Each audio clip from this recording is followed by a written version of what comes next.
Before our group starts, let me introduce to our project introduction. This project was developed using Cisco Packet Tracer to design and simulate a functional computer network for the ITT 300 group assignment.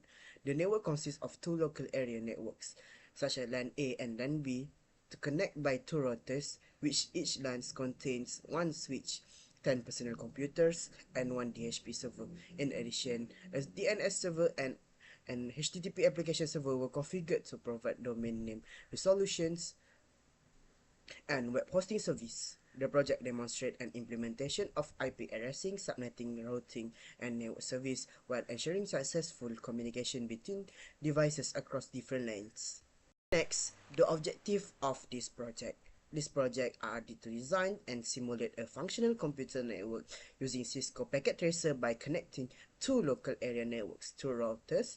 We also aim to implement essential network services, including DHP for automatic IP address assignment, DNS for domain name resolution, and an HTTP server for web hosting. In addition, this project applies IP addressing, subnetting, and routing to ensure efficient communication between devices across different networks. Finally, we verify the overall network functionality through connectivity testing and packet tracer simulation to ensure all devices and service operate successfully. Okay, next I will explain the network topology used in our Cisco Packet Tracer project.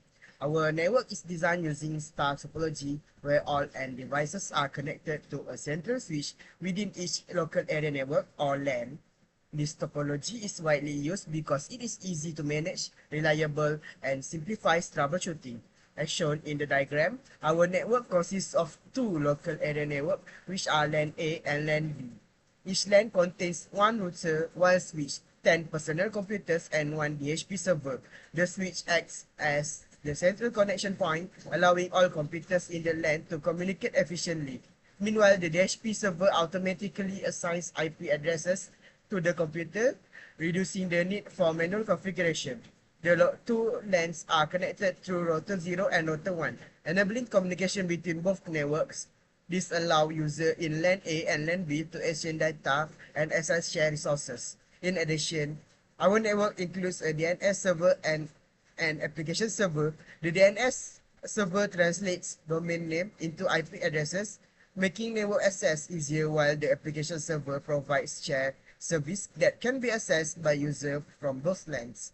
Overall, this star topology provides a structured, scalable, and efficient network design that supports reliable communication between all devices.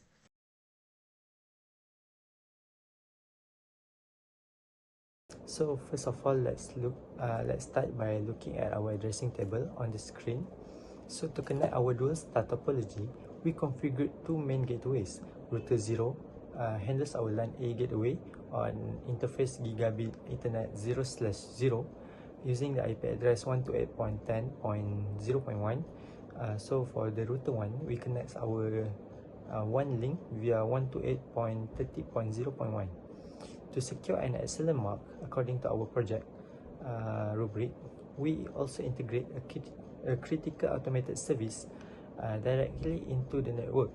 So we deployed DHCP server A at 128.10.0.2 to dynamically hand out configuration DNS server at 128.10.0.3 for name resolution and application server at 128.10.0.4 on the opposite side. The DHCP server B is deployed at 12.20.0.2 to manage our second local area network. So for the end device, we divided them symmetrically into two segments, which is LAN A, which called VLAN 1, contains PCO through PC9 with the IPs sequentially distribute in the VLAN in the 128.10.0 range, symmetrically with LAN B, which is VLAN 2, which contains PC10 through PC19, which takes their IP allocation from the 128.20.0 range. So every single PC points directly to its respective default gateway to allow a successful communication outside its own network. So moving on to our next is our subnetting strategy. These slides will display the mathematical formulation behind our design. So our architecture requires the three distinct logical segments to function without overlapping LAN A, LAN B, and also our H1 link. So as you can see under column 1, the baseline addresses are set to 128.10.0.0/16 for LAN A, and also 128.20.0.0/16 for LAN B, and 128.30.0.0/30 for our interrouter 1 link. So in column 2, we look at the address space. For both LAN A and LAN B, we utilize a default class B/16 prefix length which use the subnet mask 255.255.0.0 using the formula 2 power of 32 minus 16. This yields 65,536 total addresses, or 65,534 usable hosts space per network once the network. And broadcast limits are subtracted because they use their standard prefix lines. The bit borrowed remains at exactly 0. However, for one link, a massive network address space is unnecessary. For a direct link connection, only 2 routers. So therefore, we modified the prefix to a highly optimized /30 using the mask 255.255.255.252. This means we borrowed 14 bits from the host section. So the formula is 2 power of 32 minus 30. So leave us with 4 total addresses.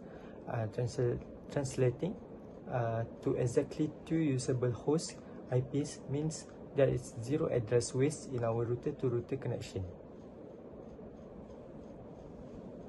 Final slide, we analyze exact logical boundaries for each subnet block. The baseline address block allocated per standard subnet in the setup is 2 power of 32 minus 16, which is 65,536 addresses. For subnet 1, which is the LAN A, the network addresses evaluates 128.10.0.0 by adding a wildcard value of 0.0.255.255. We establish our broadcast boundary at 128.10.255.255. So this leaves us our usable host range running continuously from 128.10.0.1 to 128.10.255.254. For the next is our subnet 2, which is the LAN B. The calculation mirrors the first network.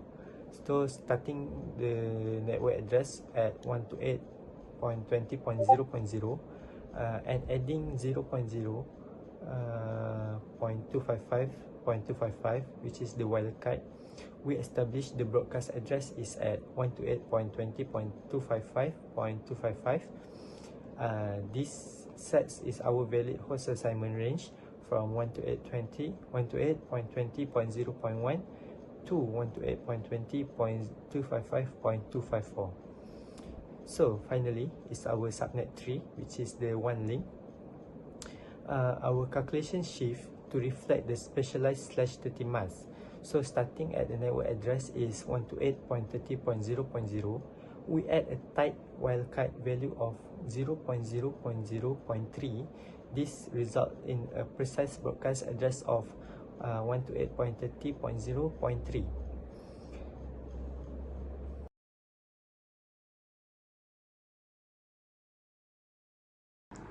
PC to PC same subnet ping. The PC to PC ping within the same subnet demonstrated our local switching capabilities. To perform this in packet tracer, we clicked on a PC in LAN A. navigated to the desktop tab, open the command prompt and type the ping command, followed by the IP address of another PC on that exact same switch. For example, ping 128.10.0.11. After pressing enter, the successful replies verified that because both devices share the same network address space, traffic flows directly through our local switch without needing to be routed. PC to PC different subnet ping. Finally, the PC to PC ping across different subnets confirmed that our static routing is fully functional. To demonstrate this in the software, we stayed in the LAN A PC's command prompt, but this time pinged a PC located on the opposite network by typing something like ping 128.20.0.10. After pressing enter, this test proved that traffic was successful, leaving a PC in LAN A, hitting its default gateway, traveling across our configured router to router link, and successfully reaching a destination PC in an entirely different network segment. PC to default gateway ping. The PC to default gateway ping proved that our end devices can successfully reach the router. In Packet Tracer, using the same PC's command prompt, we typed ping followed by the router's local interface IP address, such as ping 128.10.0.1 and hit enter. This is a critical checkpoint because the gateway serves as the exit door out of the local network. Seeing those successful replies confirms that our switch to router connections and the router's local interface IP configurations are fully operational. Okay, next I will demonstrate the one connection between router 0 and router 1. The one connection network use the subnet 128.30.0.0/30, where router 0 has the IP address 128.30.0.1 and router 1 has the IP address 128.30.0.2. From router 0 CLI, I execute the command ping 128.30.0.2. The results show 100% successful replies, while confirm that both routers can communicate successfully over the WAN link. This WAN connection is important because it allows traffic to be routed between LAN A and LAN B. Without this connection, devices in different LANs would not be able to communicate each others. Okay, next is I will demonstrate communication between the router and device in the local area network. Router 0 acts as default gateway for LAN with the IP address 128.20.0.1. To verify the router can communicate with devices in its LAN, I will ping one of the PCs. Ping 128.20.0.10. The ping is successful, which confirms that the router 0 can communicate with the devices in LAN A. This also verifies that the router interface is configured correctly and that the local network is functioning properly.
So next is the HTTP server test and open website in the browser. So first is we need to click on the PC or the laptops inside our packet tracer topology that we want to test the connection from. Then a window for the device will pop up and we need to click the desktop tab on the top. Then in the desktop tab, we need to look for the web browser icon, and we need to click on the web browser, and then we need to enter our server URL or our IP address. So based on our report, we are using the HTTP server, which is the HTTP //128.10.0.4. So next we need to click on the go button to continue. So finally, in conclusion, this project successfully designed and implemented a functional enterprise network using Cisco Packet Tracer. The network consists of two LAN connected by two routers over one link, with two switches, 20 pieces, two DHCP, and one DNS server, and also one HTTP application server. Through DHCP, devices automatically receive IP addresses, while DNS enable users to access the application server using a domain name. Network testing confirms successful connectivity between devices, communication across both LANs, and access to the web application, demonstrating that the network operates efficiently and meets all the assignments requirements for ITT 300. Thank you for your time, and that's all from us. Thank you.